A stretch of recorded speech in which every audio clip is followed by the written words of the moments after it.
అయింది పని.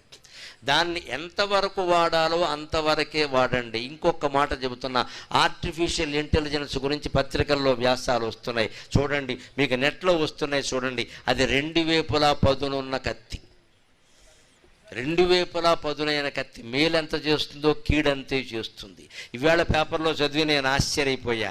ఒక 13 ఏళ్ల అమ్మాయి, Alexa can you give me a challenge అందుట. 13 ఏళ్ల అమ్మాయి, can you give me a challenge, నాకు ఏదైనా ఛాలెంజింగ్ టాస్క్ చెప్పు అందుట. అలెక్సా చెప్పాలి, ఈవిడికి తెలియదు. అదేం చెప్పింది తెలుసా?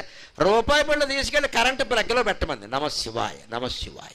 ఛాలెంజ్ చేసుంటే ఏమైపోయేదండి? అమ్మాయి చేయలేదు కాబట్టి బతికింది. రూపాయి బిళ్ళ తీసుకెళ్ళి కరెంటు ప్లగ్లో పెట్టి ఏమవుతుంది? అది ఎనపది షాక్ కొట్టదా? చెప్తారా అలాగా? యంత్రం పనిచేస్తే అలాగే ఉంటుందమ్మా. దానికి అమ్మాయి ప్రాణంతో నిమిత్తమే లేదు.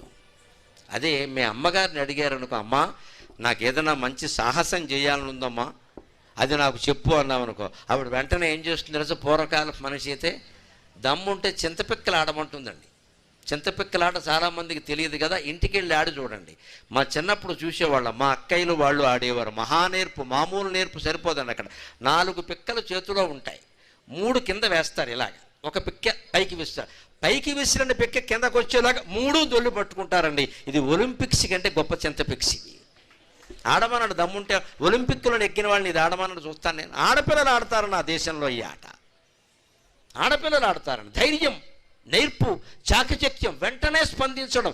4 పిక్కలు ఉంటాయమ్మా, అవి కూడా చింతపండు వాడేగా మిగిలిపోయిన గింజలు. ఏది వృధా చేయడం అనేది భారతదేశంలో లేదు. ఈ దిక్కుమాలిన ప్లాస్టిక్ వచ్చాకే వృధా చేయడం తయారైంది. ఇక్కడ ప్రతిదీ వాడకం. చింతపండు ఉట్లు మిగిలితే దాంతో ఒళ్ళు దోముకునేవారు, శుభ్రంగా ఉంటుందని. చింతపిక్కలతో ఆట ఆడుకునేవారు. ఆట కూడా ఎలాగా?